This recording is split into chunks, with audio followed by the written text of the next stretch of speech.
Welcome to episode number 123 of the Smoky Mountain Wrestling Rewatch Along Project. This is podcasting the way it used to be and the way you like it. This show is a production of the Something Else Podcasting Network, and as I mentioned earlier when I fucked up our own intro, it is episode number 123 of Smoky Mountain Wrestling from June 4th, 1994, tape May 2nd, 1994, at the Roane State Community College in Harriman, Tennessee. My name is Arya. Joining me, as always, I don't even know, the James Adkins to my Killer Kyle. It's Trae. Trae, how the fuck are you doing right now? Still have the misfortune to be alive, so here I am. Here you are once again. You're torn into pieces. Can't deny it, can't pretend. Just thought you were the one. Broken up deep inside. You can't. I forget the next line to the song, Behind These Hazel Eyes. All right, Dan. I had to break out into my inner Kelly Clarkson, but my spoken word Kelly Clarkson there. There you go. So, we're recording this Tuesday night. Dynamite is currently on the air, and when I turned on TBS a few minutes before 8, they had a commercial for a show on TLC. And when I saw it, I thought, okay, no one on earth would name their child that. So it's either I read it wrong or it's a weird pun of a name or something. And then so I Googled it. The show is called Baylen Out Loud. Some person named their fucking child Baylen. Yeah, that checks out, unfortunately. Baylen. I do not know why this woman is on TV, but she apparently has a reality show on TLC. It is now getting a free plug. So I hope, obviously, that Baylen will go out and buy my book, because after I gave her this nice free plug, I don't see why not. Sure, I probably already bought it. Probably had it pre-ordered. I'm sure Baylen did. Baylen probably paid for the paperback. Oh, yeah, for sure. By the way, speaking of my book, it is now available. 40 Years of Pay-Per-View, Book 2, 1991 through 1993. I just got my copy in the mail today. It's amazing. It's huge. It's a tremendous piece of business. You know? If you look at my first book as TNA Samoa Joe, this is TNA 2011 Samoa Joe. It's bigger. And Bigger, some would even worse. say better. This ended up being a bad analogy. Samoa Joe was on my television, and well, please tell me who thinks that 2011 Samoa Joe was better than like 2007, 2008 Samoa Joe. Vince Russo. I don't know this for a fact, but I'd imagine Vince Russo believes that Fat Samoa Joe. I guess he didn't have the knife at this point. The knife was 2009 Samoa Joe. But I'm going to imagine that Vince Russo is the only person that thinks 2011 Samoa Joe is better than 2006 Samoa Joe. So I was just scrolling Twitter and I saw a clip of the announce table for NXT tonight, and they changed the name to Showdown, but they did it in the style of the Invasion logo. Yes, we didn't mention that part, but we did mention the show name change. Who is the announce team? Did they bring in Hannah Fan and Ray Walt? No, it's Vic Joseph and Booker T. Well, that's a ripoff. I honestly, I'm so uninspired right now. Like, I can't even come up with anything good to yap about that has nothing to do with the show. So, you want to just talk about the show? I don't care. Whatever you want. That could take us down a dangerous path. But let's just go to the intro of the show with Bob Caudle and Les Thatcher. Welcome. It's time again for another action-packed hour of Smoky Mountain Wrestling. Professional wrestling the way it used to be and the way you like it. Hi, wrestling fans. Bob Caudle and Les Thatcher right here, and we got a great hour in store for all you fans this week. Les, we're going to go back. We're going to take a look at some more highlights of the Volunteer Slam in a match between Bruiser and Savage, and also in the match between Jake the Snake Roberts and the Dirty White Boy. We're going to have some of those highlights. That's right, and we're going to have the first update of the Night of Legends. That's coming up in August. You won't want to miss that one either, Bob. Also in a tag title match, fans, this week, Furnace and Blaze against Brian Lee and Chris Candido, and we got to draw two names for our Beat the Champ. That's right. The Bruiser went home with 5,000 big ones. He won 5 straight, so we've got pulled two names out of the hat. So let's grab and see what we can get first. We're going to get Chris Hamrick is our first name, and Hamrick will meet. Let's get one out of here. Kendo the Samurai. So it'll be Kendo against Chris Hamrick. Will be for Beat the Champ on today's program. All right, fans, lots of action, a lot of good excitement. Stay right with us. Right now, let's go to the ring. Okay. So at the end of last week's show, they said there was a tag team title match this week. And I could swear they said that it was going to be Candido and Primetime Brian Lee versus the Rock and Roll Express. And I asked you, and you thought that's what they said too. And I guess either they didn't, or I don't know, they forgot what they taped. I don't think they taped a lot. Yeah, I mean, we'll get to it. This show was heavy on replays, but and it's like it was funny because like I was only half paying attention when they said we have a tag title match this week, so I started typing out Rock and Roll versus Brian Lee and Candido, and I heard Blaze, and I'm like, did Caudle fuck up? What the fuck has Blaze got to do with this? And I had to rewind, and it's like Furnace and Blaze. Okay. Yes. Bobby Blaze and Glub are the #1 contenders for the tag team championship. Oh yeah, and we'll get to this later, but I call shenanigans. I want to know, I want an investigation of the board of directors on this one. This board of directors, they're incompetent. Yeah. Also, I have problems with Les's hat. Les, like Dutch, most of the time used his giant cowboy hat to pull names out of. Les is using a baseball hat where the back part is facing the camera, so you can look in and see this is not full of paper.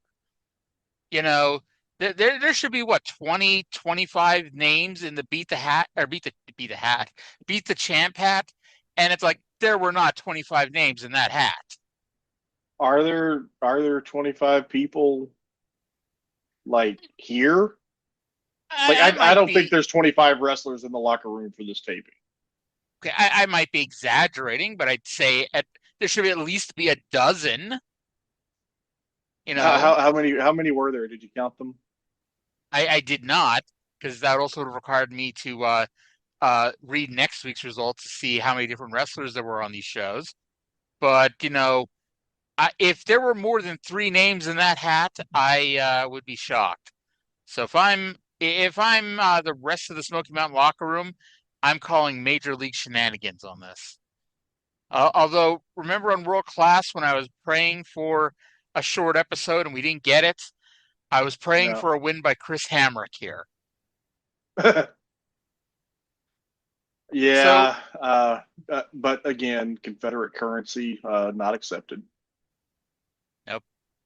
So we go to the ring for our first match, which is the Rock and Roll Express versus Killer Kyle and his tag team jobber partner of the week, James Adkins.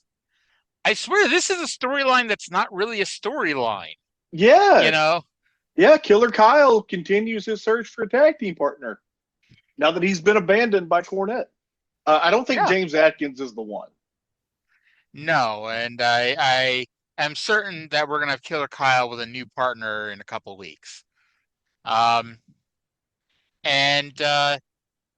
pretty sure James Adkins has never been on this program before. And he has. I remember the name. Yeah. Okay. Like once. Well, it's possible that either the Rock and Roll Express forgot who the tag team champions were, or that I was mistaken on who was getting a title shot this week. And anyway, the Rock and Roll Express pinned Adkins after a double drop kick. Yes, they did. That is what happened. You know, I would never imply that Chris Jericho, his memory may not be as up to snuff as he thought it was. But like in his book, his first book, he talked about how the Rock and Roll Express were barely drop kicking people at waist level. They kicked James Adkins in the face here. And I mean, James Adkins isn't 7 feet tall, and you can't teach that, but he is an average-sized human being, and they kicked him right in the face.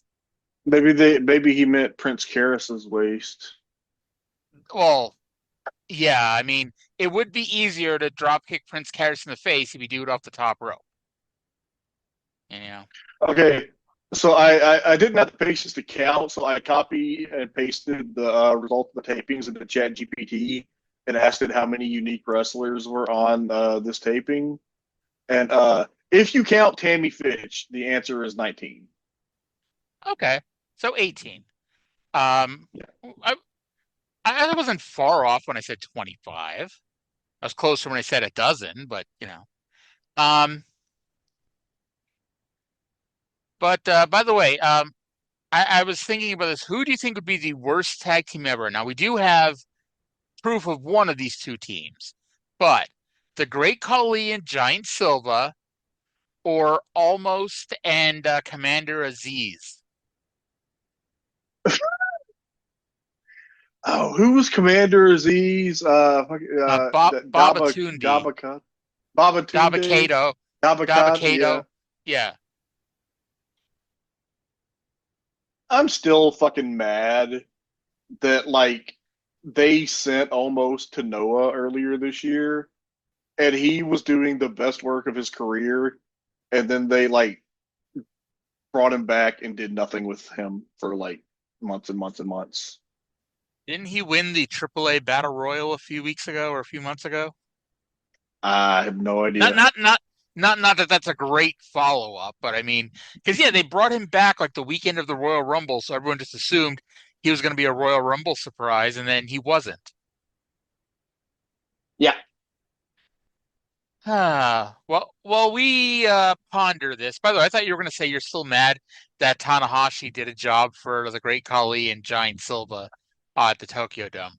But while we ponder this, let's go to an exclusive press conference. Exclusive, several underlines there, with Tammy Fytch. Let's go to Miss Fytch right now. I've called this press conference today to make some statements answering some of the controversies that have come up recently. As a matter of fact, I wrote a letter to Hillary Clinton suggesting she do this, and it worked for her. So I figured I'd come out here, I'd try to explain to you people what the truth really is about all of these allegations. There's been some question as to who's the boss in the team of Brian Lee and Chris Candido. Well, obviously this comes from the male media, because everyone knows that when a woman is involved, the woman's in charge. I mean, because women, unlike men, are born leaders. Men let their emotions guide them, while women govern through their minds. So, for everyone to know, I call the shots for the tag team champions. And occasionally, I'll let Chris and Brian think that it was their idea just to make them happy. There have been many questions as to whether if there's a conflict between Chris and Brian. Well, obviously the people who are asking these questions have never attended a business class like I have at Wellesley. Because, as anyone who has half a brain should know, that all CEOs of major successful companies keep competitiveness between their employees to increase productivity. Brian and Chris may argue once in a while, yeah, but that's just to impress me. That's just to keep them on their toes. They just want to do the best they possibly can for me. Anyway, Brian's so big and strong, and well, Chris is kind of cute. And as far as the pile driver match is concerned that Bob Armstrong has forced us into, I think it is absolutely ridiculous. Smoky Mountain Wrestling is not only trying to make us lose the tag team belts, but they're trying to hurt us as well. You know, Chris Candido used the pile driver, yeah, I know it's illegal, but he used it on Ricky Morton only in self-defense. He didn't want to do it, he just had to in order to save his own life. So now we're going to have a pile driver match. And I know the Rock and Roll Express can't beat us in a regular wrestling match, but they may be able to pile drive us. So I don't care what we have to do, but we're going to pile drive the Rock and Roll Express first, and anybody else who gets in my way. Now, Trae, do you think that noted Smoky Mountain jobbers Dave Meltzer and Wade Keller attended this press conference instead of doing their job duty? I think that she's going about this all wrong. She obviously had she obviously has significant resources and abilities. I think it will make a lot more sense to get an injunction from a court that this match is not valid, because it makes no goddamn sense to have an unsanctioned title match. Yep. I need to have you write the intro to all my uncensored reviews on when I get to those shows on my book. I think like the one uncensored, they did like 4 title changes too. Yeah. So, hey, agree or disagree? Men are too emotional. Oh, very, very, yeah. I'd like to think Vince saw Tammy say that you got to keep competitiveness between employees to help productivity, and he's like, "God damn it, pal! This is what we got to do with Brett and Sean." And yes, when And Vince talks to himself, I imagine he says, "God damn it, pal." oh, I accept that completely. You think you saw Tammy and said that that's what Sean should do? I did not know where you were going to go with that. Somehow, and confusing them is a strong word. But when you start talking about when he saw Tammy, I was thinking about the Jim Cornette story that when he talked about how the first time Vince saw Sable, he was talking about her wearing white panties. And Yeah, apparently the Vinces both had a white cotton panties kink.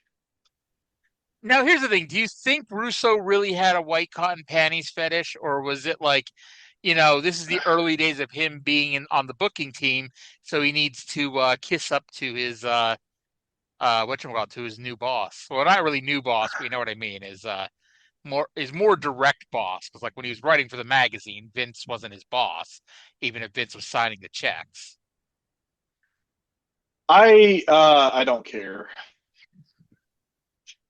By the way, to go back to what we were talking about before the press conference, we were talking about some of the giants of wrestling, and we mentioned Batatunde / DABBA-KATO / Commander Azeez.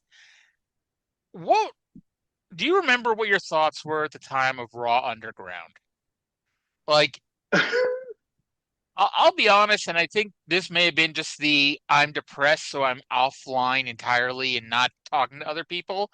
But at least at first, I kind of liked it.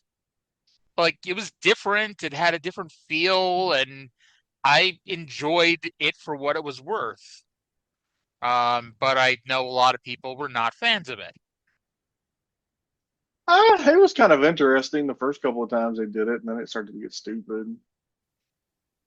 I think like didn't like the Hurt Business take it over the one time or something, and it was like, Yes, yeah, and yes, it's like, I believe so. yeah.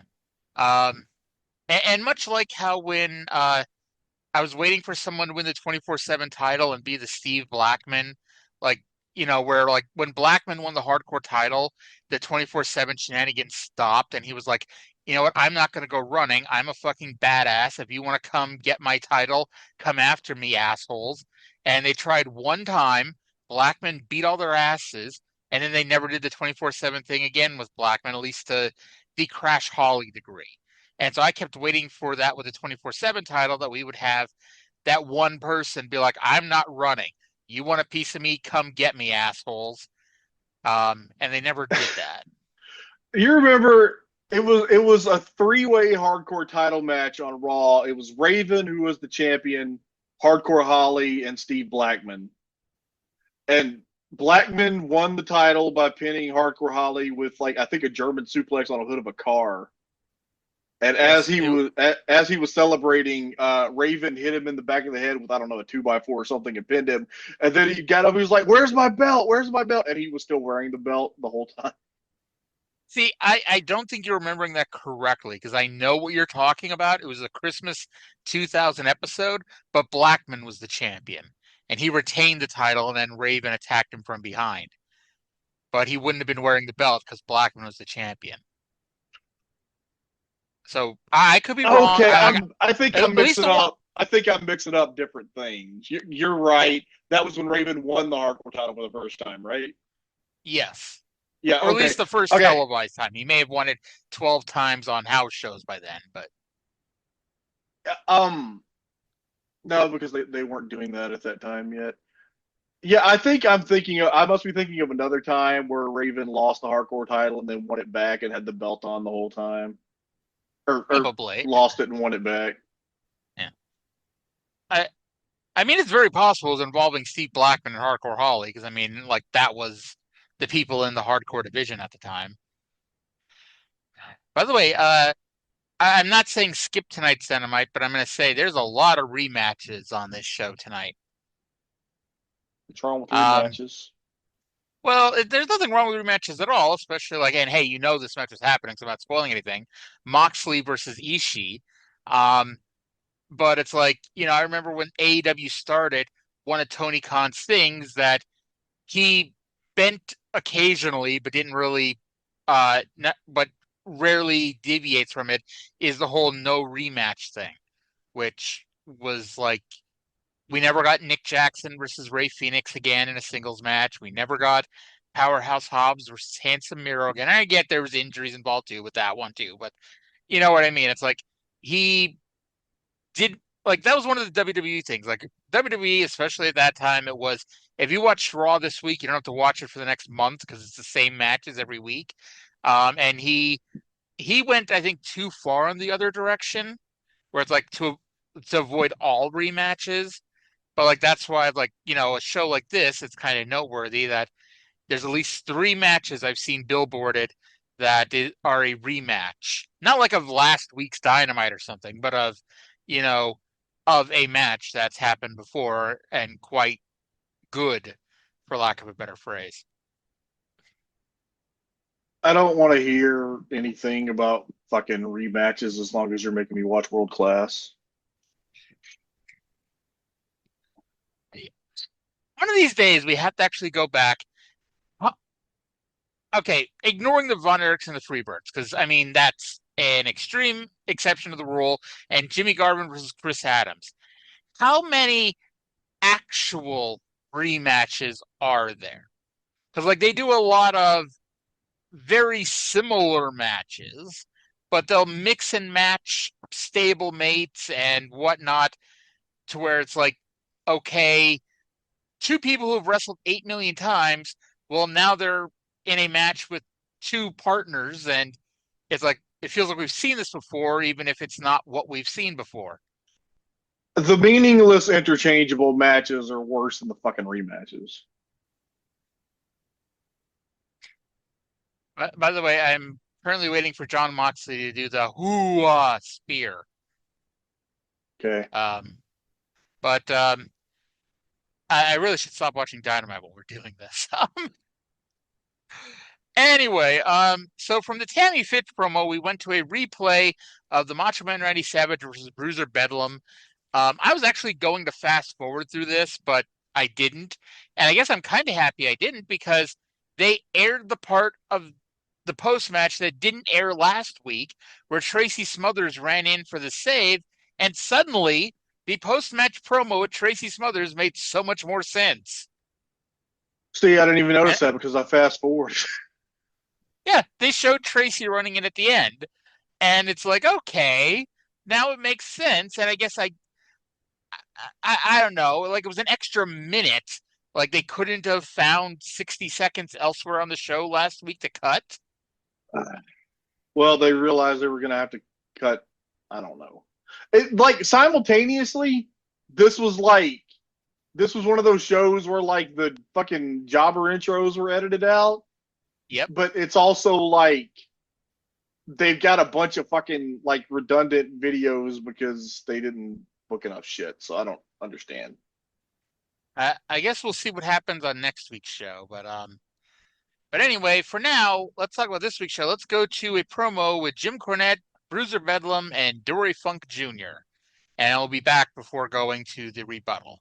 Actually, no, we won't be back. It will segue right into a Bullet Bob promo, and then we'll be back from there. You know, Bob Armstrong is telling his same tale of sorrow and woe. At the Volunteer Slam, we proved to you, Bob Armstrong, bad things are going to happen to you. Bad things are going to happen to your friends. Bad things are going to happen to everybody that's associated with you until you wise up. Now you say you can't get back in the ring and face my men because you don't want to resign that commissionership. You don't want it to fall into enemy hands again. Well, I got news for you, Bob Armstrong. That commissionership is going. It's going to fall back in my hands again anyway, one way or the other, so you might as well give it up and make it easy on yourself. But like I said, you go on this crusade and you go on this white knight in shining armor type of thing saying that nothing's going to happen to Smoky Mountain Wrestling as long as you're commissioner. Well, I got news for you. Bad things are going to happen to your friends, your family, and anybody else, Armstrong, until you wise up and get out of that job so I can take over. And Bruiser, what are you going to do to his buddies, huh? Smothers, you see what happened to you? You went down like a punk. I cracked you like I cracked everybody go past the line on the blind. You're nothing but a punk, and Armstrong, you see what happened to you? Oh, yeah, just like you're trying to cross that picket line, Tracy Smothers. That's what's going to happen. And you know, Dory Funk Jr., a legend in professional wrestling. What do you think about this thing with the Armstrong family? Well, first of all, let me say this. These wrestling fans should be very proud of the Armstrong family. But I'll tell you what, if you people like the Armstrong family, and if you like those two little boys of Bob Armstrong, you ought to tell those two punks to stay away from the Funk brothers. Look at what they're facing. Two men, my brother Terry Funk and myself, the only brother combination that has ever achieved World Heavyweight Championship. Now, you people are real proud of those little Armstrong kids. You think they've done a lot in this area? You better tell them to stay away from my brother and myself, because I want you people to know something. Take a look at me. On the outside, I look different than my brother. But on the inside, I'm just the same as my brother. You see, I'm almost as crazy as Terry Funk. Oh, yeah, blood's thicker than water. And Armstrong family, we're going to see a lot of your blood before it's over with. Because with the Funk family on my side, with Bruiser Bedlam on my side, believe me, Bob Armstrong, you're not going to run Smoky Mountain Wrestling very long. And all your friends and your family are in the danger zone. You know, I know exactly what Jim Cornette and his men are up to. They're trying to goad me into leaving the commissioner's chair.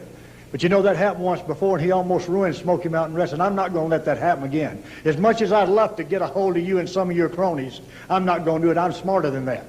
Because I got something in the back of my mind, too. You're not the only smart one around, Cornette. Armstrong Army still lives. The Armstrong family number's a few, too. And I had help when I called for it, and my mama didn't have to pay for it. I got friends. That's the difference between me and you. You have to pay for your friends. I don't have to pay for mine. All I have to do is ask. And when I ask the Army, they'll go, 1, 2, 3, 4, and they'll be at my side. I'll not resign this commissioner's chair, and you can count on that, Cornette. So, how long do you think until Bullet Bob resigns as commissioner? Less than 2 months. He's in the main event of Night of the Legends, isn't he? Yeah, I think so. And I know they do it like a 6-man tag, and I'm pretty sure he's in it. It's the Coward Weighs the Flag match, right? Maybe, possibly. I guess it's. Oh my God. Oh, that's that's gonna be a Lulu. Do you want to know? Do you want to know the match? Sure. Aren't like the Funks and Bruiser Bedlam on one side? It is the Funks and Bruiser Bedlam against Bob Armstrong, Tracy Smothers, and Road Warrior Hawk. That sounds like a Lulu. That does. Now, I'm assuming that once Bullet Bob steps down, that somehow that automatically makes Jim Cornette the commissioner again? Didn't he say last week that he was going to campaign to make Dory Funk Jr. the commissioner? I think Dory Funk Jr. would be an excellent commissioner.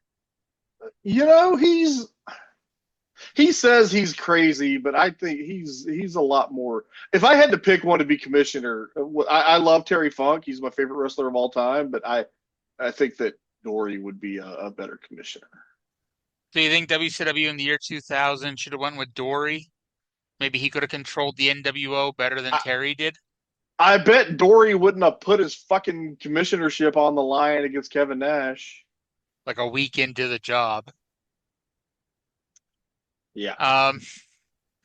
Now, here's a question, because Dory brought up that him and Terry are the only brothers to be the world champion. Do you consider the modern day version of the Ring of Honor title a world title? Because that's where it comes down to whether or not the Funks are still the only brothers. Because it comes down to where if you consider Mark Briscoe his win as a world title. And that's where it gets iffy, I think. I don't know. I just kind of consider it like a different thing. Because that when the Funks were NWA world champion, that was the championship in pro wrestling. Yes. And even at peak ROH, like, it was never the chip. And I do like, yes, I consider the Ring of Honor world title a world title, and it's just, I don't know, but it's not the same thing.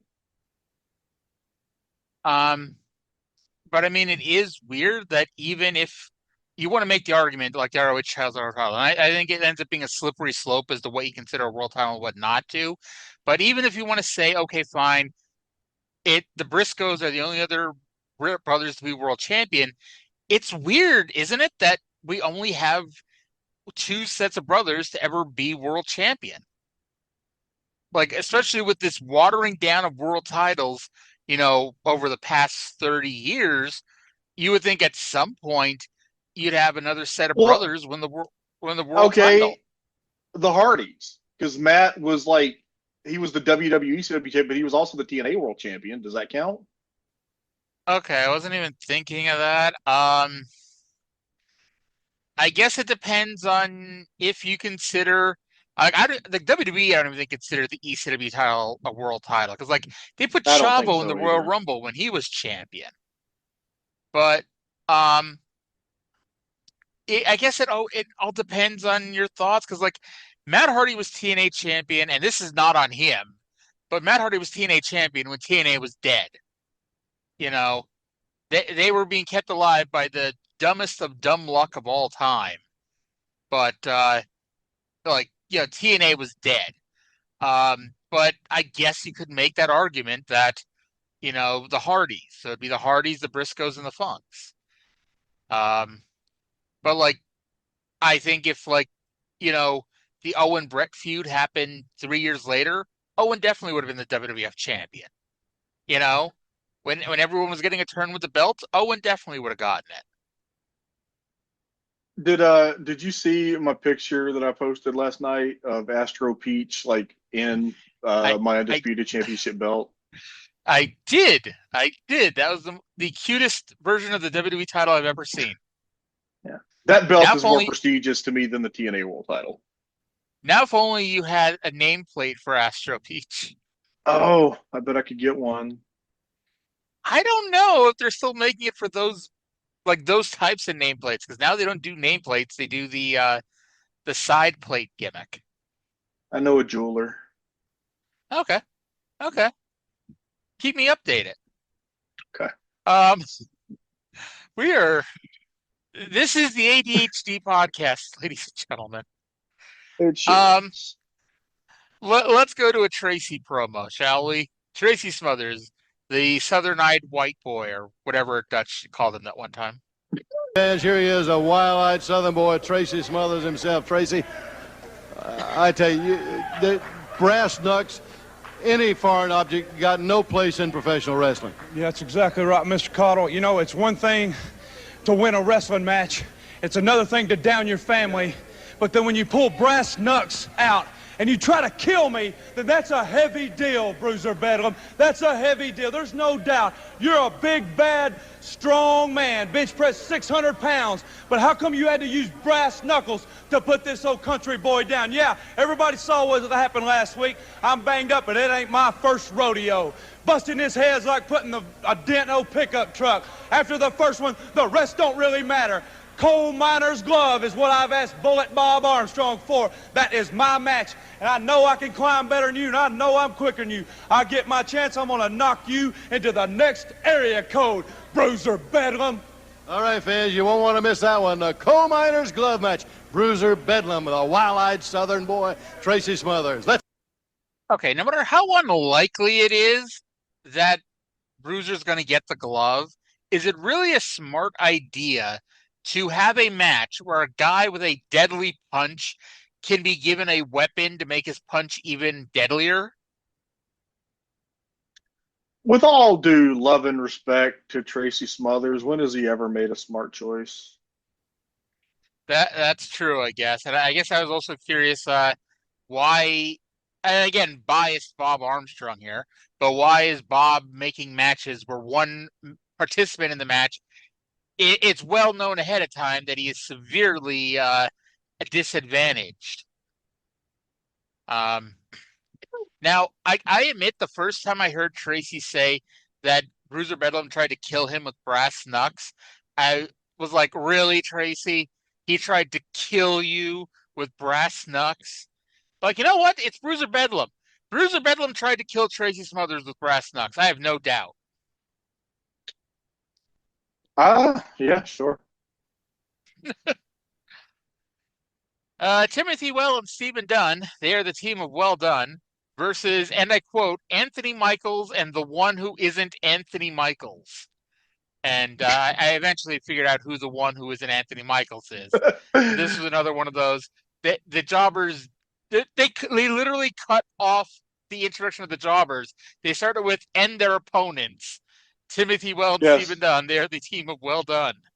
I did. I had to wait for them to name James Adkins because he's only been on the show once and he looks even more generic. But I did recognize Brian Logan by his gear and that like hair. So we're told that the Thrill Seekers have not been getting any satisfaction by getting wins against Well Done, which really says something because they've not lost a single match against Well Done. They are undefeated against Well Done. So maybe they should wrestle somebody else if they're trying to get satisfaction. Would you be satisfied wrestling Well Done?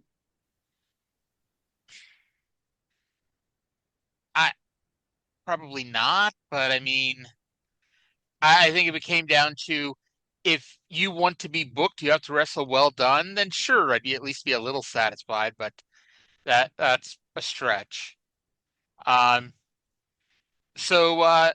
Mr. Dunn pinned the one who isn't Anthony Michaels with an elevated Thez press. Brian Logan was the other one. These idiots are starting to grow on me a little. I hope they don't grow on you too quickly because they're going to be out of the territory in like a month. Oh, lovely. Like, hey, remember, they only ever have 2 babyface teams and 2 heel teams, and we're about to add a heel team. And wasn't one of them like wasn't the match on Nitro when Scott Hall came out for the first time like Mike Enos against Rex King? Do I remember that right? Yes, it was the Mauler versus Steve Dahl. Yeah. So it wasn't Rex King, it was Stephen Dunn. And the Mauler was, in fact, Mike Enos. Because Tony Schiavone had the great line, "You are watching the Mauler maul Steve Dahl."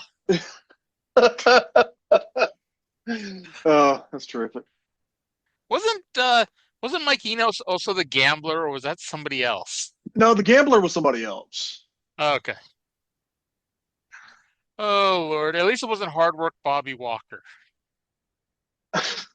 Poor Hard Work Bobby Walker. He got like a really bad back injury in my pro wrestling sim game and has been out a long time. Hard Work Bobby Walker? Yeah.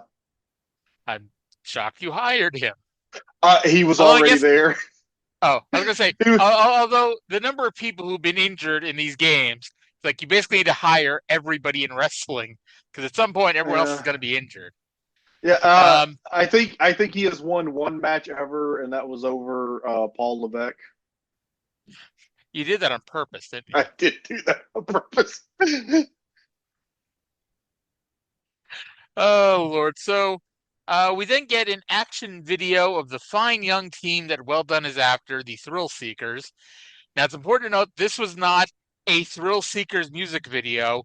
This was a Thrill Seekers music video. There's a difference. Yes, it was. This was better.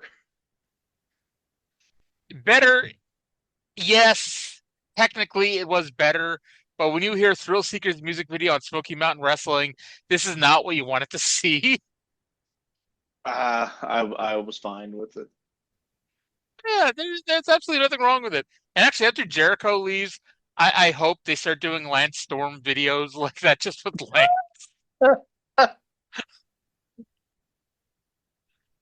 Like, it'll pop me and nobody else, or it'll pop you and I and nobody else. But yeah.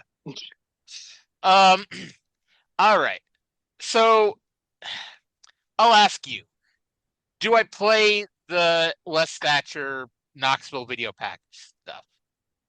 Oh, I don't think you need to. They're building to the Night of Legends. He's talking about the history of Knoxville wrestling. My one takeaway from this was I was today years old when I learned that the amphitheater at Chilhowie Park has a proper name and is not just the Chilhowie Park Amphitheater. It is the Homer Hamilton Amphitheater. Les informed us that his favorite tag team was he and Whitey Caldwell. I think he might have been biased, don't you? Very slightly. Arya, do you know the difference between a theater and an amphitheater? No. Is an amphitheater outside? No, a theater is Greek, has 180-degree seating.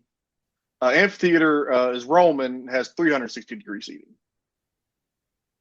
Okay. Mm-hmm. I did not know that. Now you do. What did we teach the people on the Tuesday show this week?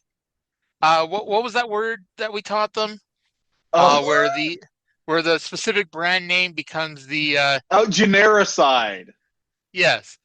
So this week on the on the Something Else Podcast Network, you learned about genericide, the UK dart scene, go figure, and the difference between a theater and an amphitheater. Don't tell me that you can't learn stuff by listening to this podcast, even if it really has nothing to do with pro wrestling. There you go. Even if our podcast sucks, you get to come away saying that you learned something.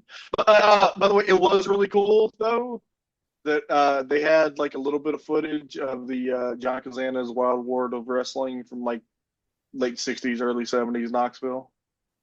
I think they showed like the intro of the show. Yeah. I wrote, I think it's from the '70s. Yeah.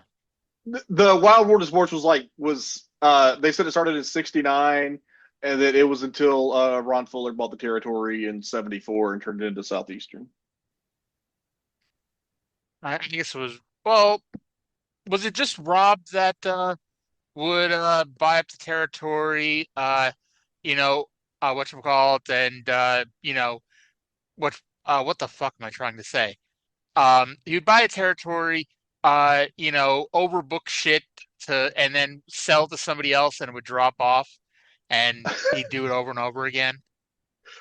Rod did not do that, but I've heard a lot more negative about Robert's booking than I ever have of Ron's.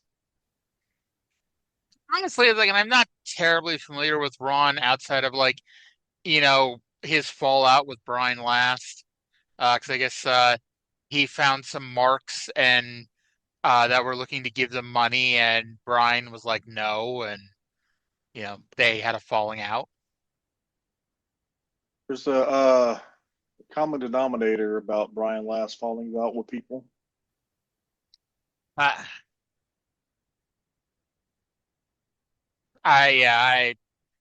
hey, I'm gonna bet, I never listened to the Ron Fuller show, and To be honest, the only two shows that Brian hosted that I ever listened to were the Jim Cornette shows and the Mid-South show.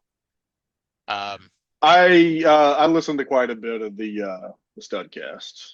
That was where I learned. That's why I have all of this weird Knoxville wrestling knowledge. See, I just thought you knew Knoxville wrestling. Well, I do, because I learned you have to learn everything somewhere. That was where I learned about Knoxville wrestling. That's true. I just remember because listening to Booking the Territory, they would play this clip of somebody sending in a question to Ron, and Ron just reading it matter-of-factly saying, this question's from a fellow who calls himself the Smoky Mountain Negro.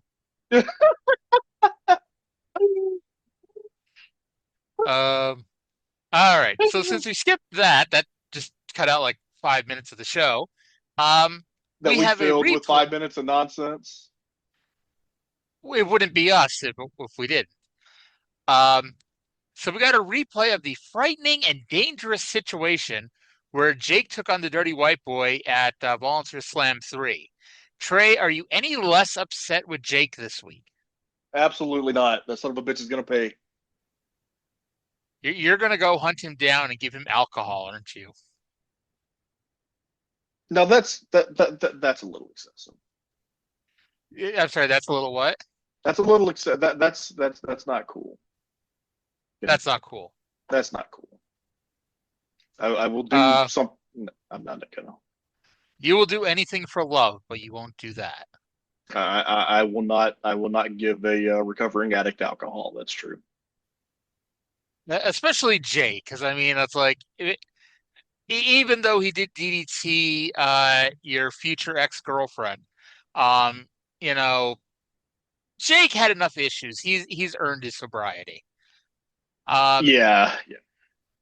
But from here, let's go to a Dirty White Boy promo, which will segue into a Jake promo. No, another man has put his hands on my old lady. You know, Jake, you really don't know what was going through my mind when I seen you drop my wife on her head. You know, you can beat on me. I mean, look at this big ugly head. You can beat on it all night long. It doesn't matter, because I can take it.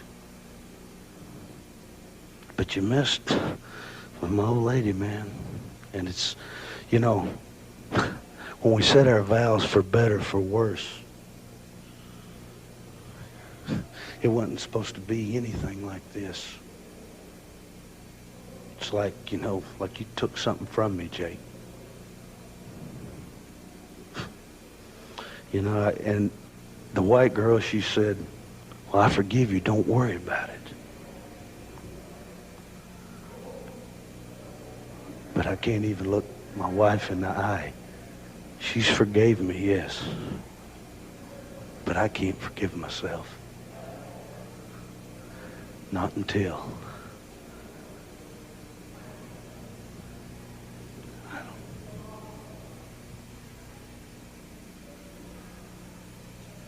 All right, fans, you saw it right there, and you heard, of course, from the Dirty White Boy, the other participant in that, of course. I didn't get a chance to listen to that. I'm in the back, you know, and some other wrestlers want my autograph and pictures with me. And I try to accommodate most, but that Rock and Roll Express, man, I haven't liked them. And I'm not going to take pictures with them. I don't care what they offer me. Oh, you're not gonna... That's why I'm sweating. Those guys were lined up through the dressing room, man. They accept a real man.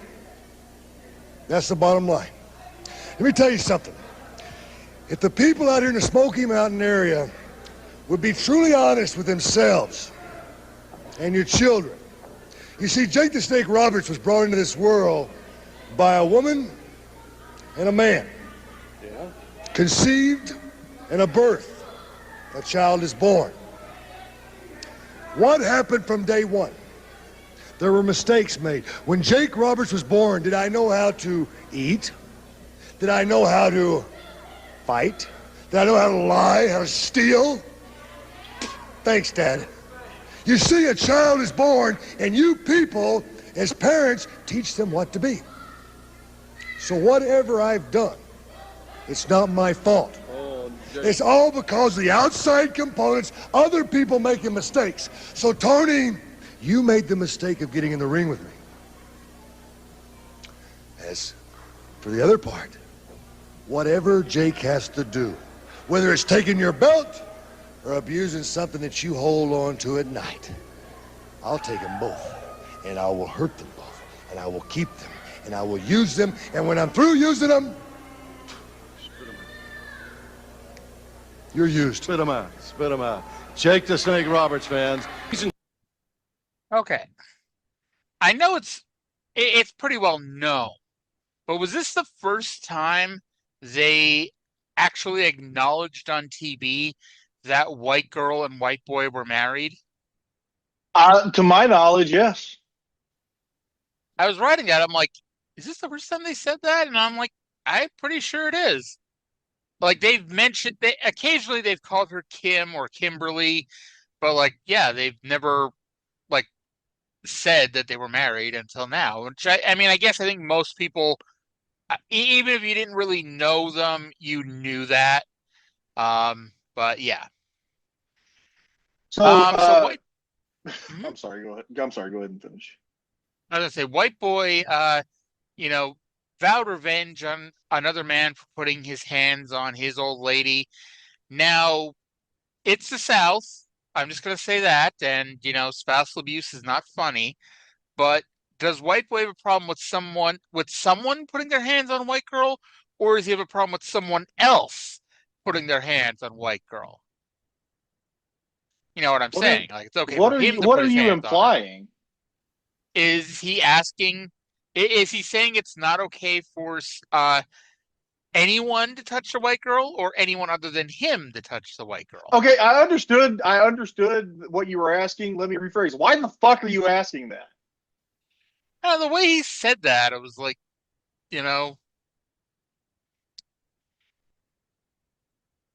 Anyway, so that segues to Jake talking about how he wanted to listen to White Boy's promo, but all the boys in the back, they all wanted his autograph, and he was busy signing for all 18 other people backstage, and so we didn't get to hear what White Boy had to say.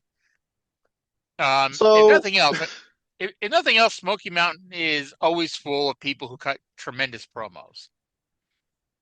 Yes, that's true. So on both 1984 World Class and 1994 Smoky Mountain this week, Roberts either stated, or it was stated about him, that it's not my fault, I'm bad, it's society's fault. I can't help but wonder if Jake Roberts ever read Jean-Jacques Rousseau. I thought you were going to say you wonder if Jake Roberts is using the temporal ham radio to listen to our show. Maybe he's using the temporal ham radio to communicate with the ghost of Rousseau. There you go. One of these things is happening. Absolutely. No other explanation. It's the only reasonable explanation. Exactly. So yeah, that's that. So they're still feuding for a few weeks. Well, we'll see how well that.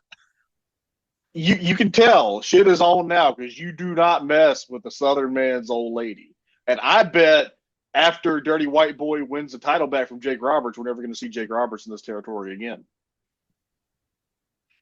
I would hazard a guess that when Dirty White Boy comes out and they announce he's Smoky Mountain champion, I bet we don't see Jake again on national television until after Smoky Mountain goes out of business. Was this national television? Is what national television? Said, was this national television? No, I guess I phrased that wrong, but because he doesn't go, he comes back to the WWF at Royal Rumble 96, which, was right after this company went out of business. Yes. All right. Now, I didn't see anything in the Observer this week, and mind you, this was also taped a month ago, so this would not have been Darryl Van Horn's been fired this week because, it wouldn't be till the next taping. But Kendo the Samurai was out without Daryl Van Horn for his TV title match against Chris Hamrick. Fucking hated this match so much. This match sucks. This gimmick sucks. Horner's execution of it sucks. At least he's having fun doing moves. I wrote Smoky Mountain is constantly bringing in people who cut great promos. Kendo the Samurai without Daryl Van Horn versus Chris Hamrick. Well, there's an exception to the rule. Daryl is apparently on an international trip to find Prince Karas's replacement, I'm sure. They announced Kendo, and maybe I just didn't notice when he had his first match. They announced he's from Hiroshima, Japan. I didn't catch that the first time either, but it was there this time. I popped that somebody knew another city in Japan other than Tokyo. Well, most people know if they know any cities besides Tokyo, they are Hiroshima and Nagasaki because of the reasons. The reasons, you say? The reasons. I don't know how true this is, but I always heard that the reason why they didn't drop the bomb on Tokyo is because that they'd done such a thorough job bombing Tokyo just normally that not that it wouldn't have made a difference, but it may not have been as big of a deal as it was when they bombed Hiroshima and Nagasaki. The extensive firebombing of Tokyo actually killed more people than at least either of the bombs. I don't remember if it was both of the bombs, but at least either of the bombs. Because it was Japan in 1940. Everything's made out of like wood. Everything went right up. But it was that, and it was also like I don't think they wanted to destroy the seat of government because you need somebody to surrender. So White Boy joined the commentary desk, and I wrote that they should have an eye for an eye match, him and Kendo, and he could try to push Kendo's eye into the steps like Seth did to Ray that time. He tells us that no stinking low-life Jap is going to get away with injuring his eye. And I'll be honest, it's like, and this is not just like because it's Horner, but it could have been anybody. Is this really the best use of somebody? Like, I get this is Jim Cornette trying to make everybody happy. Like, he's putting Horner in the ring, but he's not putting Tim Horner in the ring. So the Money Man is okay-ish with it. But it's like, this is not the best use of Tim Horner. Like, literally, the only thing worse he could have done with Tim Horner is have a weekly segment of him singing. And then he used a sit-out powerbomb as the setup to the dumbest finish of all time. Like, Jesus Christ, dude, sit-out powerbomb. That would have been a cool finish. But instead, he does his upside-down Tongan death grip, slap the hand away finish. Big old fat dud. The positive is, unlike last time, they didn't zoom in on it on the replay. Arya, you have noted jokingly to me before that I like anything in a wrestling ring. And I usually find something to like about a lot of this shit. I fucking hated this. I'll tell you what I want, though. I want a Kendo the Samurai promo before Horner leaves next month. Not Daryl Van Horn talking for him. I want someone to give the microphone to Kendo the Samurai. I want Kendo the Samurai to sing Garth Brooks covers. Oh my God, that would be tremendous.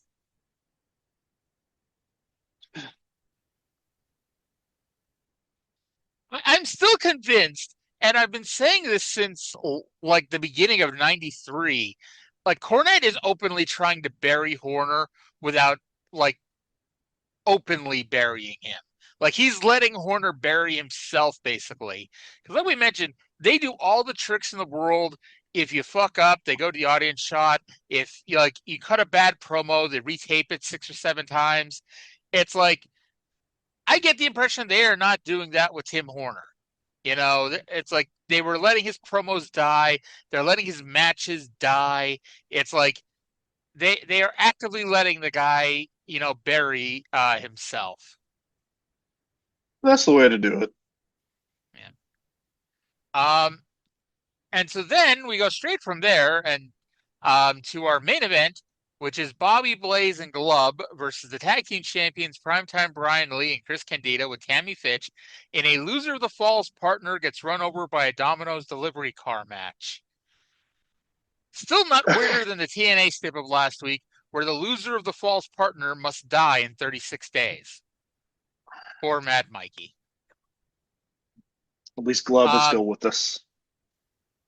Yes. I noted here, I want to know how Blaze and Glub qualified for this match. They've never teamed before, and Glub has a 1-3 record in tag team matches. And the one that he won was with Doug as a partner. They probably won a bunch of matches on the house show loop, I'm sure. I'm sure they didn't just put a random jobber team together and call it a tag team championship match. Surely not. I'm sure these are the shows the cage match is missing. Yeah. And then, because nothing could go right with this match, Bob Caudle announced that the titles were vacant. Did you catch that? I did. But to Bob's credit, for once, he immediately caught his mistake. Yes. And he was saying it while Candido and Brian Lee are on camera wearing the belts. Look, what the hell is he talking about? Well, he said it before that. He said the thing before that when the ring was focused on Blaze and Glub. And then when they came out with the belts, that was when he figured it out. He confused this match with the Beat the Champ TV title match. He had already forgotten that Horner wrestled in the prior segment. I was trying to forget it. So Glub uses his one move, the football tackle, and Candido rolled to the outside to prevent us from tag team champion Glub. Blaze channeled his inner Savio Vega, but took it to another step as he hit a top rope spinning heel kick. And Candido pinned Blaze with a bombs away. That was a pretty tight heel kick. Go ahead. That was a pretty tight spinning heel kick. It was. After the match, Blaze got a pile driver. They went for a spike pile driver on Glub, but the Rock and Rolls made the save. The Rock and Rolls then tried to pile drive both Candido and Brian Lee, but they bailed. And that's how the show went off the air with, yeah. I'm thinking... This match went 4 minutes. Glub was legal for under a minute total, and they didn't let him do anything. He did his one move. He did the shoulder tackle. He did a couple of arm drag. Candido did a couple of arm drags for him, and then he did the shoulder block. Caudle said, "We'll be right back after this next week, fans." Yeah. We'll be right back next week. This was not Bob Caudle's best show. I'm thinking this was another one of those that, again, taping too much implies that there was more to this show than there was. It's like they taped too little and too much at the same time because we didn't get the end of the show promo we usually get, and it just ended awkwardly. Yeah, it's I think it was they were taping 4 episodes at a time, and now it seems to be 5 most of the time. At least this go around is 4. It just seems like 5 because last week was the Volunteer Slam episode. Well, damn, they didn't fucking record enough shit for 4 then. Indeed. But we're 123 down, 77 to go. This was not the best episode of Smoky Mountain that we've ever seen. No, it wasn't. But before we go, we like to tell you what else is happening in the world of wrestling. And WCW is in active negotiations for two major things, one of which actually happens, and I'll let you guess which one it is. But they're currently negotiating to become a permanent attraction at Disney, where every day there would be hour-long WCW wrestling shows throughout the day at Disney that you, a Disney Patreon or patron, could go see. They are also in negotiations with the AAA promotion to run a Lucha Libre pay-per-view in November. One of those does happen. One of those does happen, and you can figure out which one when you go to Disney and go check out the WCW action the next time you find yourself in Orlando. My wife was just there a couple of weeks ago and did not mention WCW. Did she know to look for it? Well, she would have if there was wrestling, she would have at least thought to tell me. Did she go to Disney? Yeah. Okay. Well, I wasn't sure. Like, she goes for work. Well, not she might have had the time to go. No, this was her and her sister went to Disney. Nice. Well, apparently June is the right time to start preparing for November, because in addition to WCW negotiating with AAA, the All Japan Women's Promotion has already started preparations for their November 20th Tokyo Dome show. And I believe that ends up being All Japan Women's biggest show ever. Please correct me if I'm wrong. Well, almost certainly, yeah. It's that huge fucking like ridiculous number of matches on a show, and it's got talent from like a lot of Joshi promotions, but yeah. There's going to be an 8-woman tournament for $300,000, and Dave helpfully points out to us that it is almost assuredly a worked figure. We should do a telethon where we do like a 10-hour spot show and watch the Tokyo Dome show. Is it even available to watch? I have it. I think our telethon might backfire. Like, we might have to get people to pay us to stop doing the show. There you go. That's the way to do it. Elsewhere in the Observer this week, Cactus Jack and Max Payne both gave notice to WCW they will be leaving. One of these two will be brought into the WWF with a big planned push, and the other is Mick Foley.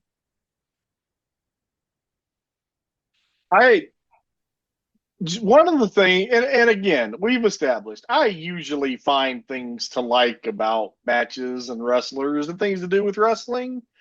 When I was doing my 1993 WCW watching, the one thing that I couldn't get past was how much Max Payne fucking sucked.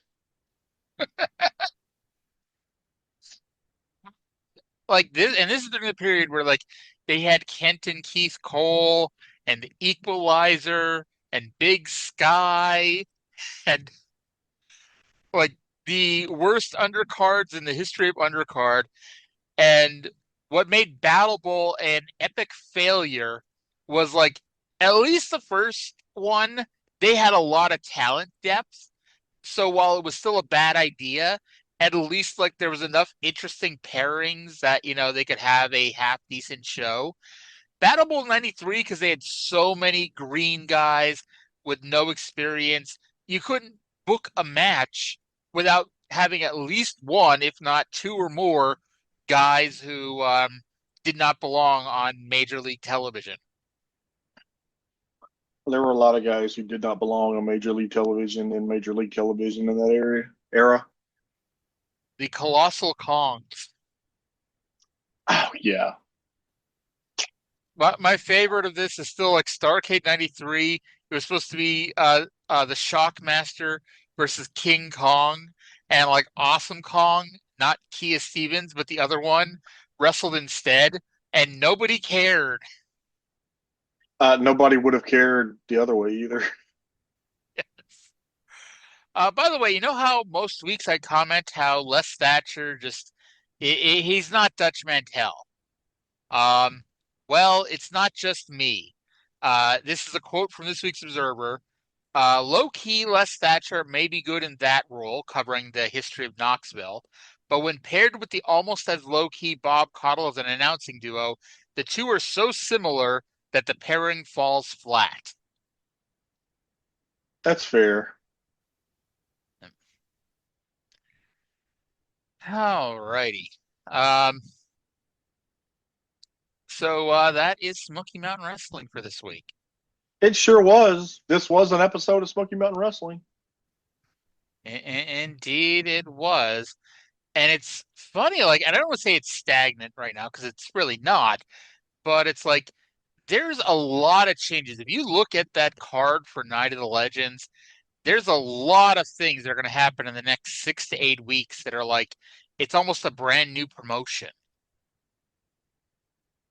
Yeah. Well, this should be an interesting 6 weeks then. Indeed. And especially if we get Les Thatcher every week for 5 minutes. By the way, you can still vote for the best wrestler in the history of Knoxville and potentially win $100. Oh. Yeah. Now, do you think that they were given the $100 at the Night of the Legends? So it's like okay, we're going to give you this money, and hey, look, the merchandise table's right over there. Oh yeah, almost certainly. Yeah. Jim Cornette's mama did not raise no fool. It was probably credit for the merchandise stand. There you go. Or especially after Pam walked away with the money, I bet. I bet Pam won the contest. Well, wouldn't you know who won the pony? By the way, I forgot to mention this because I didn't notate it. Les Thatcher started plugging the Smoky Mountain Training School as the show was going off the air. Oh, I didn't even catch that. The Pam Lawson plug this week was also like extra sexual, I think. Like, yeah, if you wanna book one of these wrestlers, call Pam. Here's her phone number. Call Pam. So we've established that Ricky Morton was almost certainly banging Pam. Do you think James Adkins also had a crack at her? Do you think she was sleeping with the jobbers? She was sleeping with Horner. Well, Horner was getting a push. He wasn't a jobber. Bullshit. I don't care how much of a push he's getting. So speaking of sleeping with jobbers, phrases that you never thought I would ever say on this show. I went and saw The Smashing Machine over the weekend, the Mark Kerr story with The Rock as Mark Kerr. And the first 5 minutes, he fights Paul Varlins. And Paul Varlins, the real life Paul Varlins, is the guy that Paul Heyman brought into ECW to do a job for Taz. And the story is, on the day of the show, he demanded a blowjob from Missy Hyatt to do it. And Missy agreed to do it after the match. And then when the match happened, she said that she doesn't blow jobbers. Again, we got to throw a lot of allegedlys on here. Like, I'm sure Missy Hyatt would not mind us implying that she ever gave a blowjob to a wrestler, but Paul Varlins may still be alive.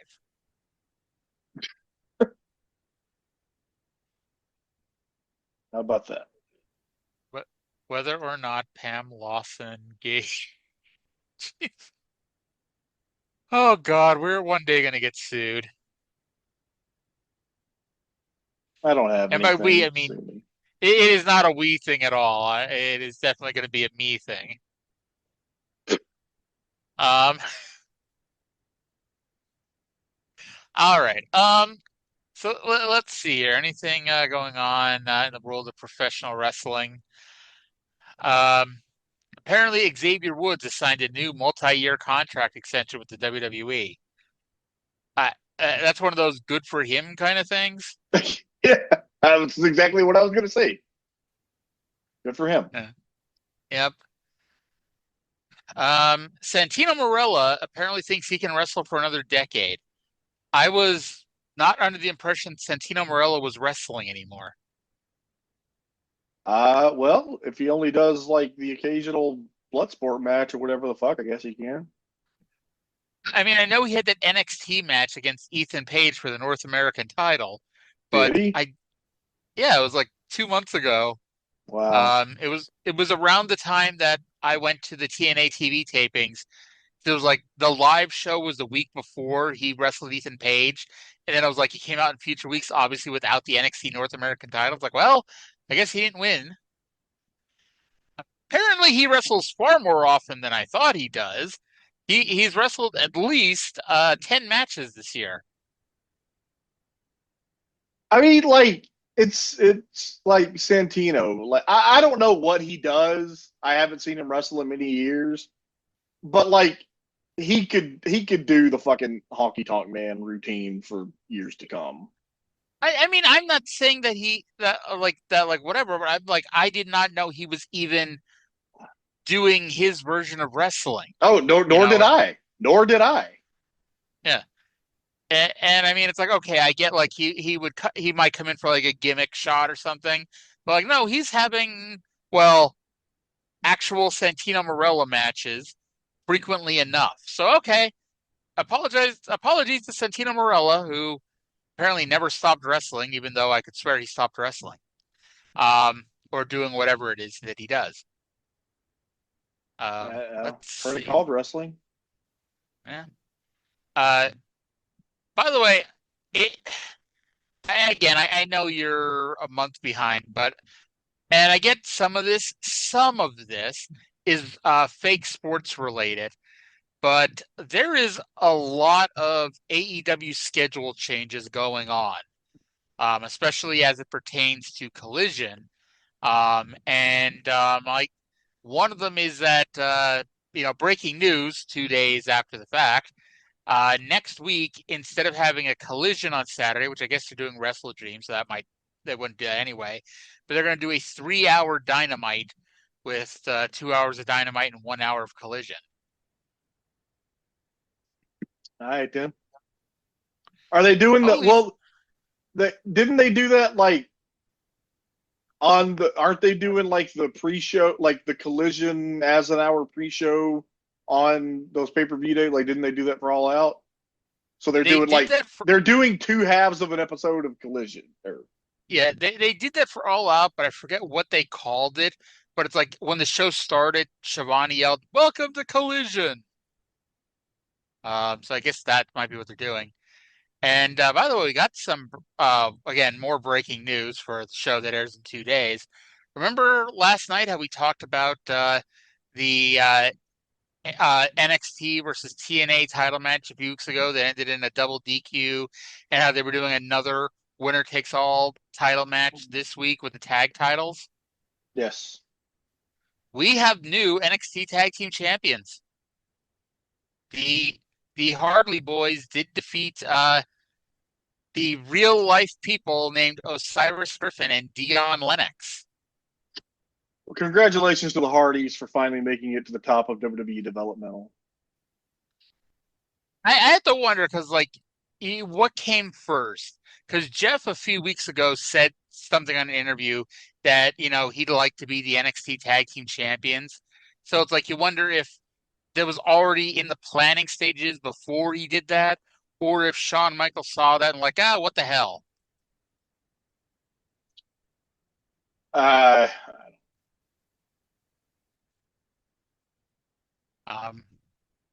apparently that was the opener on the NXT show.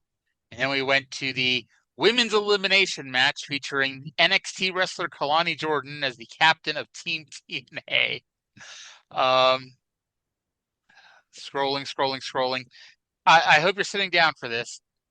The team with 4 NXT wrestlers defeated the team of 1 NXT wrestler, a recent former NXT wrestler, and the Iconics. How about that? Yes. Apparently that was a lot of fun, according to whoever does this recap.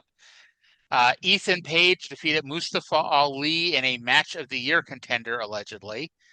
So I guess the men's Survivor Series match is next.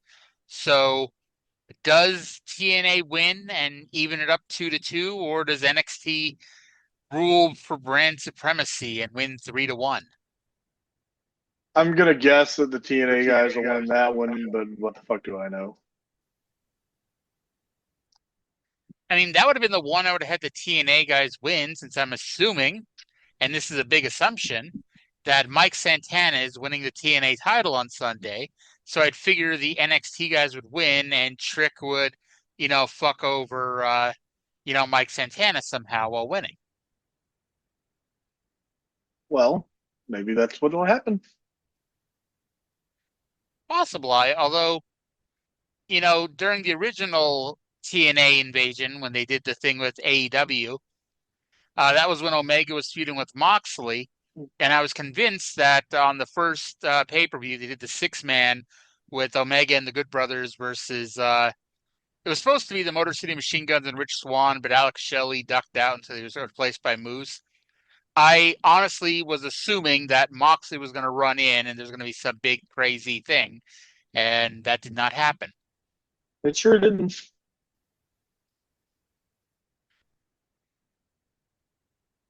So as I'm dragging Trae along here, because I think Trae is ready to go home, we might as well call it, one of probably the shortest shows that we've ever done on this show. But yeah, that's going to do it for this week's show. Hope you all enjoyed it. Thank you all for listening, and we'll talk at you again in about 7 days. Check out the Smoky Mountain Wrestling School.